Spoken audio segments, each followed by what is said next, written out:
funny Toyo surprise.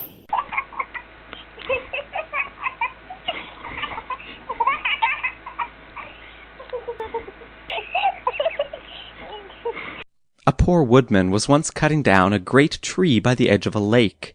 He was a strong man, and he made the chips fly as he flung his axe over his shoulder and sent it ringing against the wood.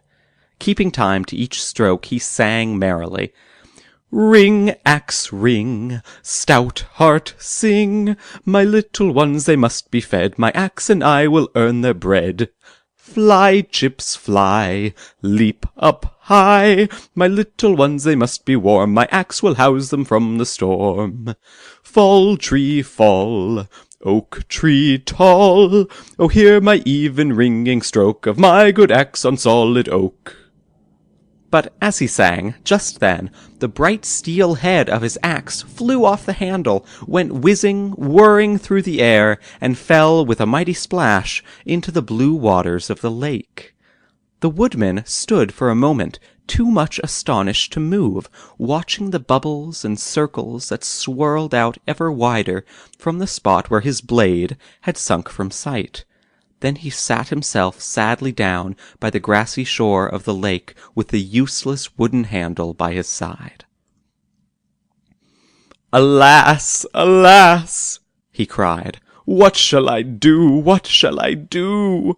For he was too poor to buy another axe, and the lake was too deep for him to hope he could ever find the one he had lost. He thought of his children at home. Their bread, their firewood, the very roof that covered them, all depended on his earning a living with the axe. But as he cried, "Alas, alas!" there suddenly rose before him in the lake a beautiful lady in white, with golden hair and a crown of white and yellow water lilies on her head. "Do not be sad," she cried in a voice that rippled like tiny wavelets. "Here is your axe." The sunlight gleamed from the blade which she reached out toward him, and the woodsman joyously sprang to his feet to take it. But as his hand was almost upon it, he noticed it was not his own steel axe she was holding up, but a very much richer gold one. "Oh, no!" he cried sorrowfully, seating himself again, and dropping his outstretched hand. "That is not my axe. That one is made of gold, and is much finer than mine. Mine was only steel." At that, the lady in white with the crown of lilies disappeared beneath the water, leaving the woodman still more sorrowful for the moment of hope he had had.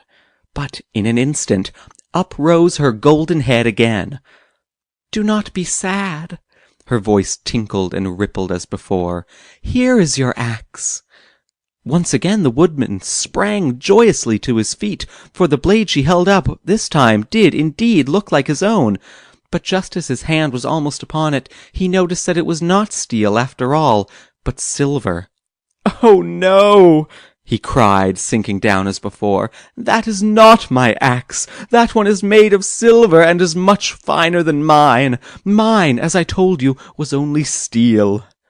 The lady disappeared, but when she rose for a third time from the lake, all the joy of laughing water was in her voice. "Honest woodman," she cried, "here is your own steel axe, and here are the gold and silver ones beside. They are yours all three, because no matter how great was your need, you would not take what was not your own." One by one, she tossed the three blades onto the soft green slope beside him. Then she sank once more and forever gently out of his sight.